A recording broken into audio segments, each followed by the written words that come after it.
missed seeing all of you last week at the 4th of July. I hope you had a great celebration.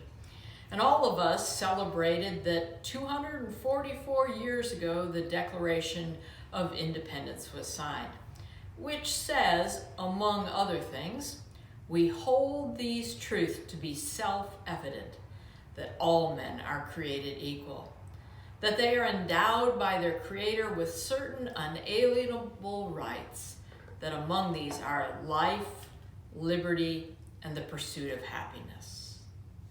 Happiness. Well, who doesn't want to be happy? But what exactly do we mean by happiness? I think most everybody knows exactly what we mean when we say about somebody, he's living on easy street, or she's got it made, or he's really well off, or she lives a charmed life. Somehow those descriptions get caught up in definitions of health, wealth, and success, of bank accounts and houses and cars and education and jobs and family. Somehow happiness gets wrapped up in being popular and noticed and appreciated and being well-liked. I guess very often we would say being happy is not wanting for anything, having everything you need and most everything you want. It is the sort of life that most folks aspire to. And so when Jesus begins his public words, and the first word is happiness, well, our ears perk up. Actually, the word in Greek is makarios, which is often translated happy, but that doesn't quite sum it up. It's a word to use to describe those who live in a privileged situation, those who are more than well off. It used to be described someone of ultimate well-being no matter what's going on around them. Makarios, happy, blessed, full of joy. And what's not to like about that? Well, Jesus begins with the word happy or blessed, but I want you to hear these first words, this first public sermon of Jesus's. It begins in the 5th chapter of Matthew in the first verse. Hear these words. Now when Jesus saw the crowds, he went up on a mountainside and sat down. His disciples came to him and he began to teach them. He said, "Blessed, happy, full of joy are the poor in spirit, for theirs is the kingdom of heaven. Blessed are those who mourn, for they will be consoled. Blessed are the meek, for they will inherit the earth. Blessed are those who hunger and thirst for righteousness, for they will be filled. Blessed are the merciful, for they will be shown mercy. Blessed are the pure in heart, for they will see God. Blessed are the peacemakers, for they will be called children of God.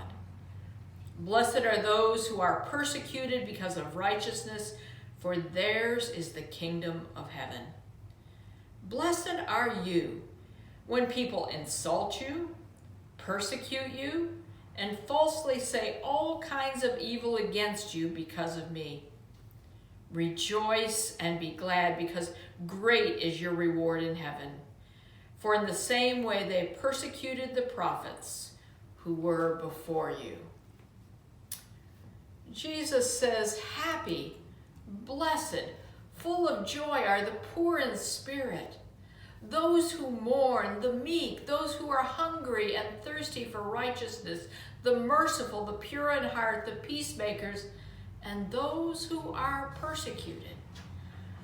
Jesus offers 8 landmarks of a happy, blessed life, a life full of joy. Congratulations, Jesus says, to those who know their own spiritual bankruptcy and have learned to trust and rely on God in all things. Jesus says, full of joy are those who are willing to feel the pain of the world, not escape it, but to feel it, to be in it, to be with it. and whose tears fall for all the things that break the heart of God. Jesus says, what joy there is for those who know true power isn't in dominating others, but in serving them. Blessed are the gentle, the non-violent, those who aren't focused on what they think they own, what they think they possess. Those are the folks who truly have it all. Blessed, Jesus says, to be sincerely envied, Jesus says, are those who continually hunger and thirst for justice for all people. Those who refuse to be content with the status quo, when the status quo is a long way from God's desire for all of us and all creation. Jesus says, blessed are those who marvel at the forgiveness they have received from God and generously offer that forgiveness to others. And blessed are those who are able to see themselves and others with eyes of love. They're the folks that have 20/20 vision. Blessed are those who build bridges, not walls. Blessed are those who know violence only begets more violence.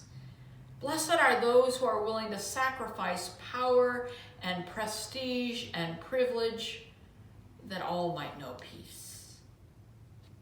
And of ultimate well-being are those who are willing to look different, think different, act different, even if it isn't politically correct.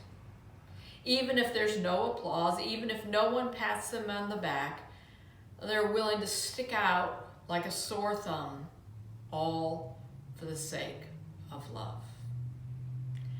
Now, I don't know if you really let that seep in. It really sounds to me, anyways, like the exact opposite of all the ways we tend to measure happiness. It certainly is the opposite of me first living. But then the author of life, the one who made us, who knows us, who loves us, wants us to know what happiness and blessing look like. And Jesus says this is it. This is what a blessed life looks like. This is faithful living. This is life in the kingdom of God. This is life under the reign and rule of God. Not blessings that are here today and gone tomorrow, but unending blessings. Now, maybe there's one other thing that you want to know and chew on for a while this week, but the word that we translate as blessed is not a descriptive word, but an active word. It's a word that means get up, get going, get your hands dirty, and as you are doing, you will know the life of blessing. And so, blessings to all of you this week.